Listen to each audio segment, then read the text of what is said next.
భారతదేశ చరిత్రలోనే అతిపెద్ద కుంభకోణానికి తెరలేపింది రేవంత్ ముఠా 5 లక్షల కోట్ల రూపాయల భూ స్కామ్ జరిగింది అంటూ కేటీఆర్ సంచలన ఆరోపణ చేశారు. HILTP పేరిట 9,292 ఎకరాలు మింగే కుట్ర చేశారు రేవంత్ రెడ్డి అంటూ కేటీఆర్ ఆరోపించారు. ఒకసారి ఆ బైట్ ప్లే చేయండి. కానీ ఇవాళ ఎంత పెద్ద భూ కుంభకోణం అంటే ఇవాళ రేవంత్ రెడ్డి ప్రభుత్వం తెరలేపింది సామాన్యమైన భూ కుంభకోణం కాదు. ఒకటి కాదు, రెండు కాదు. హైదరాబాద్లో చాలా చాలా పెద్ద ఎత్తున మన దగ్గర పారిశ్రామిక వాడలు ఉన్నాయి. ఉదాహరణకి హైదరాబాద్ నడిబొడ్డున అజామాబాద్ ఇండస్ట్రియల్ ఏరియా ఉంటుంది, పక్కనే బాలానగర్, కూకట్పల్లి, జీడిమెట్ల, నాచారం, మల్లాపూర్, ఇంకా చాలా ఉన్నాయి. చుట్టూ పారిశ్రామిక వాడలు హైదరాబాద్లో ORR లోపల బోలెడు ఉన్నాయి. ఎక్కడ కూడా ఇవాళ మార్కెట్లో మీరు చూసినట్టయితే అక్కడ ఎకరం 40-50 కోట్లకు తక్కువ ఎక్కడ ఉండదు. గజాల లెక్కనే ఉంది, ఎకరం లెక్క కూడా లేదు. గజాల చొప్పున 2 లక్షలు, 1,00,000-1,50,000 గజానికి ఈ స్థాయిలోనే ఉంటుంది. ఇవాళ అట్లాంటి భూముల్లో రేవంత్ రెడ్డి ప్రభుత్వం తెరలేపిన కుంభకోణం ఎంత పెద్దది అంటే దాదాపు 9,200 పైచిలుకు ఎకరాలు, దాదాపు 9,300 ఎకరాల భూమి హైదరాబాద్లో. అంటే మీరు సగటున 40 కోట్లు వేసుకున్న ఎకరానికి దగ్గర 4 లక్షల కోట్లు. కానీ ఇవాళ ఎంత పెద్ద భూ కుంభకోణం అంటే ఇవాళ రేవంత్ రెడ్డి ప్రభుత్వం తెరలేపింది సామాన్యమైన భూ కుంభకోణం కాదు. ఒకటి కాదు, రెండు కాదు. కేటీఆర్ ఆరోపణల్ని మంత్రి శ్రీధర్ బాబు ఖండిస్తూ ఉన్నారు. సార్, పారిశ్రామిక యాజమాన్య హక్కుల జీవోలు ఇచ్చింది BRS హయాంలోనే. యాజమాన్య హక్కులు ఉన్న వారికే భూ వినియోగ మార్పిడికి అవకాశం ఇచ్చాము. 30-50% ఫీజు నిర్ణయిస్తే 5 లక్షల కోట్ల కుంభకోణం ఎలా అవుతుంది అంటూ క్వశ్చన్ చేస్తూ ఉన్నారు. ఒకసారి బయట 2023 వారి ప్రభుత్వంలో వారు 3 జీవోలు ఇచ్చారు.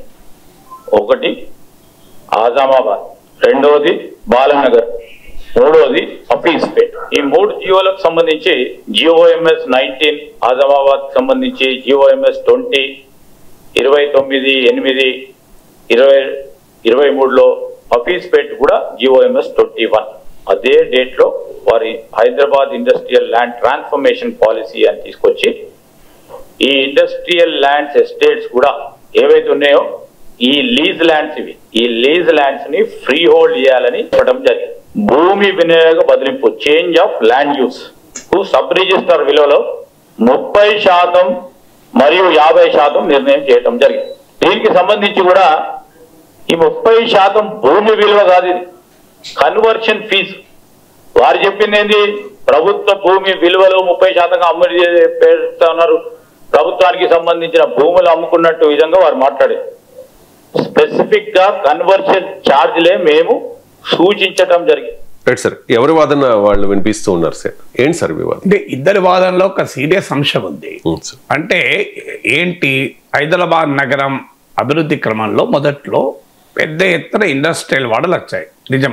ఇప్పుడు ఆజామాబాద్ ఇండస్ట్రియల్ ఎస్టేటు, మీరు జీడిమెట్ల, కుసాయిగూడ, నాచారం, మల్లాపూర్ ఏరియా, మీకు బాలానగర్ ఏరియా, ఈ industrial Kukatpally area, industrial estates ఒకప్పుడు సిటీ అవుట్స్కట్స్ కావచ్చు. ఎందుకంటే మనకు సిటీ ఏర్పడిన తీరు చూస్తే ముందు సౌత్ ఆఫ్ మూసీలో సిటీ మొదలైంది. తర్వాత 1578లో కులీ కుతుబ్ షా పురాణ పుల్ కట్టాడు, గుర్తున్నంత వరకు నాకు డేట్ సబ్జెక్ట్ కరెక్షన్. సో ఆ పురాణ పుల్ కట్టాక నార్త్ ఆఫ్ మూసీ ఎక్స్పాండ్ అవుతూ వచ్చింది. ఆ తర్వాత మీకు నార్త్ వెస్ట్ ఏర్పాటు అవుతూ వచ్చింది. మీకు హైదరాబాద్ విస్తీర్ణ చూస్తే మొదలు మొదలైంది. తర్వాత సికింద్రాబాద్ బ్రిటిష్ కంటోన్మెంట్ రావడం వల్ల సికింద్రాబాద్ ఏర్పడి అక్కడ నీకు తమిళియన్స్, మలయాళీస్, రకరకాల వాళ్ళు ఉంటారు. మీకు ఇప్పటికి కూడా డిస్టింక్ట్ కల్చర్ ఉంటుంది. మీకు ఇంగ్లీష్ సినిమాలన్నీ సికింద్రాబాద్లోనే ఉంటాయి చూడండి మీరు. ఇప్పటికీ మీకు కోర్ ఇంగ్లీష్ సినిమాలన్నీ, ఎందుకంటే ఆ టివోలీ, సంగీత్, ఈ థియేటర్లన్నింటిలో ఇంగ్లీష్ సినిమాలు వచ్చాయి. ఒక హైదరాబాద్లో దిల్షాద్ ఇట్లాంటి ఒక 2 థియేటర్లోనే ఇక్కడ ఇంగ్లీష్ సినిమాలు ఉండేవి. అందువల్ల హైదరాబాదు, సికింద్రాబాద్ తర్వాత మీకు సైబరాబాద్ ఇప్పుడు కొత్తగా ఎమర్జ్ అవుతూ వచ్చింది. ఇలా సిటీ పెరుగుతున్న క్రమంలో ఏమైందంటే ఈ industrial lands right in the city వచ్చాయి. వీటిని ORR అవతలకి తరలించాలి అనేది ఒక ప్రయత్నం. ఇండస్ట్రీని తరలించడంలో ఇక్కడ ల్యాండ్ తీసుకుని అక్కడ ల్యాండ్ ఇవ్వడం తప్పలేదు, ఎందుకంటే ఇండస్ట్రీ జన సామాన్యం మధ్యలో ఉండకూడదు, పొల్యూషన్ ఉంటుంది కనుక. కానీ ఇక్కడ సమస్య ఏంటి? ఇప్పుడు శ్రీధర్ బాబు ఆరోపిస్తున్నది ఏంటి? గతంలో భూములు లీజుకి ఇచ్చింది ప్రభుత్వం. 50 ఏళ్ళు, 60 ఏళ్ళు, 70 ఏళ్ళు, 90 ఏళ్ళు ఇస్తారు. ఇప్పుడు మెట్రోకి ఇచ్చిన భూములు 66 ఏళ్ళు ఇచ్చారు. ఆ లీజుకి ఇచ్చే భూముల పైన 3 జీవోలు ఇచ్చి యాజమాన్య హక్కులు కల్పించింది బీఆర్ఎస్ అని అంటున్నారు. దీనికి కేటీఆర్ ఆన్సర్ ఇవ్వాలి. Very serious issue. లీజుకి ఇచ్చిన దానిపైన నువ్వు ఓనర్షిప్ ఎట్టిస్తావు? సో లీజ్ ల్యాండ్ను ఓనర్షిప్కు ఇవ్వటంలో మరి ప్రభుత్వం ఎంత వసూలు చేసింది? సో 100%, 200% వసూలు చేసి ఇచ్చామనేది వాదన. అదే నిజమైతే ఓకే, ల్యాండ్ మార్కెట్ రేటుకు ఆక్షన్ చేశామన్నట్టు. లీజుకి ఇచ్చిన ల్యాండ్ను మీరు లీజుగానే ఉండాలి తప్ప దానికి యాజమాన్య హక్కులు ఎందుకు ఇచ్చారు అనేది క్వశ్చన్. దాంట్లో ప్రభుత్వ ఖజానాకు లాభం జరిగిందా, నష్టం జరిగిందా, కేటీఆర్ వివరణ ఇవ్వాలి. రెండవది, కేటీఆర్ ఆరోపిస్తున్నది చాలా సీరియస్ అంశం. ఈ యాజమాన్య హక్కులు ఉన్న వారికి ల్యాండ్ యూజ్ కన్వర్షన్ తెలియజేస్తున్నాం. ఈవెన్ శ్రీధర్ బాబు కూడా అంగీకరించాడు, కాదనలే ఆయన. Hyderabad industrial land transformation policy కింద యాజమాన్య హక్కులున్న వారికి మేము ల్యాండ్ యూజ్కి మార్పిస్తున్నాం. అంటే అర్థం ఏంటి? ఇప్పుడు ఇండస్ట్రీ పెట్టడానికి ల్యాండ్ ఇచ్చారు, ఇండస్ట్రీ వల్ల ఎంప్లాయ్మెంట్ వస్తుంది, ఎకనామిక్ యాక్టివిటీ వస్తుంది.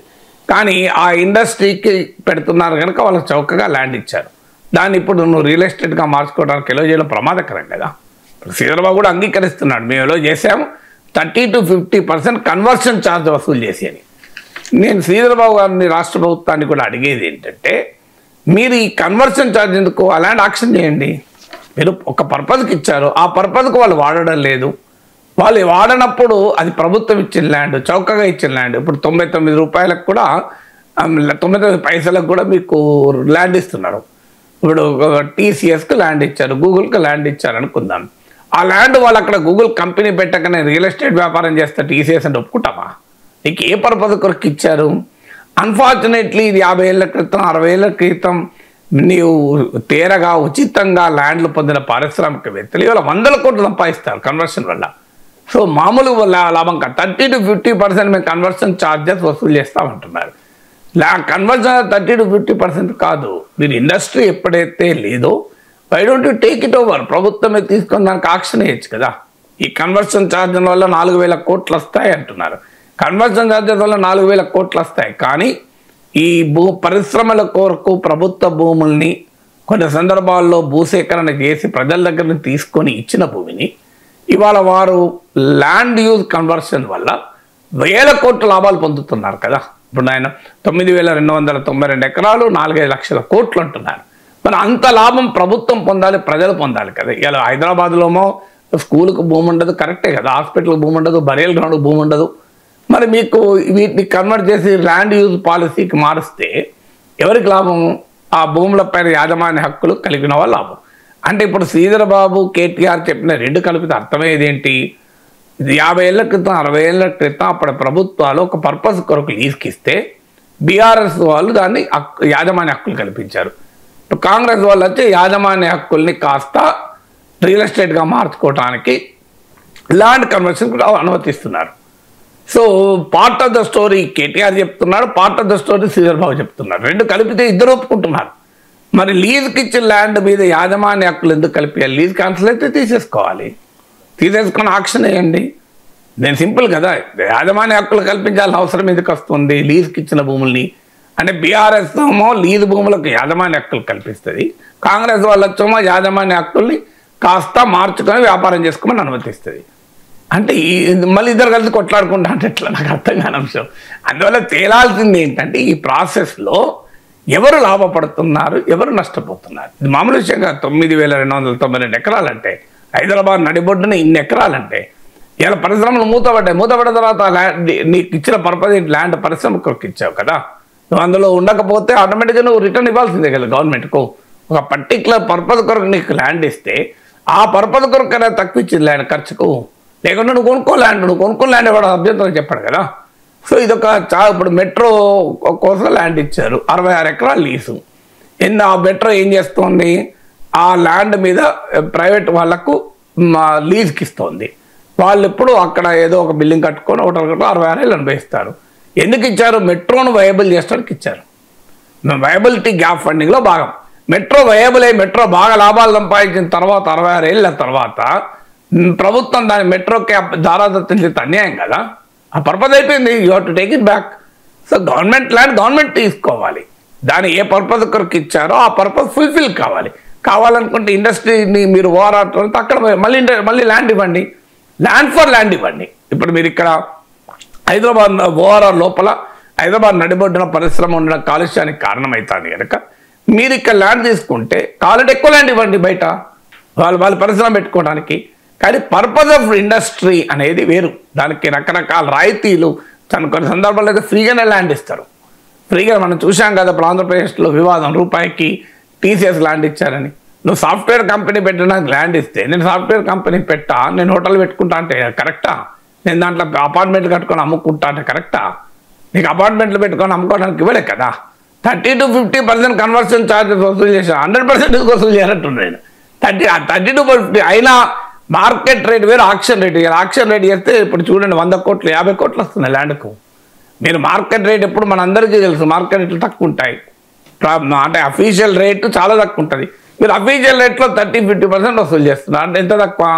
అఫీషియల్ రేట్ ఎంత ఉంటుంది మీకు? నడిబడిన కూడా రేటు తక్కువనే ఉంటుంది సిటీలో. మీకు ఇప్పటికీ కూడా మార్కెట్ రేట్కు అఫీషియల్ రేట్కు పోలికే ఉండదు, అందరికీ తెలుసు కదా ఇది.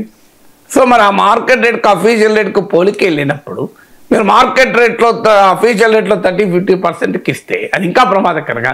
మార్కెట్ రేట్కి ఇచ్చారంటే మార్కెట్ రేట్ ఎవరు డిసైడ్ చేస్తారు? అఫీషియల్ రేట్ అంటే రిజిస్ట్రేషన్ రేటు దానికి ప్రభుత్వం డిసైడ్ చేస్తుంది. మార్కెట్ రేట్ అనేది ఎవరు డిసైడ్ చేయరు, అది డిమాండ్ అండ్ సప్లైని బట్టి ఉంటుంది కదా. ఇలా ఒక రేట్ ఉండొచ్చు, రేపు ఇంకో రేట్ ఉండొచ్చు. మరి దానికి బెస్ట్ ఏంటి? రియల్ ప్రైస్ డిస్కవర్ కావాలంటే ఆక్షన్ వేయాలి. మరి 30-50% కన్వర్షన్కి ఎందుకు ఇస్తున్నారు? ఆక్షన్లో గనక ఇద్దరు ఈక్వల్గా ఇస్తే అంతకుముందున్న ఓనర్కు మీరు ప్రిఫరెన్స్ ఇవ్వండి, కాదని అభ్యంతరం లేదు. మీరు ఆక్షన్ చేస్తారు, అందరూ ఒకే రేట్, ఇద్దరు ఒకే రేట్ చెప్పారనుకోండి, yes you give priority to the original owners.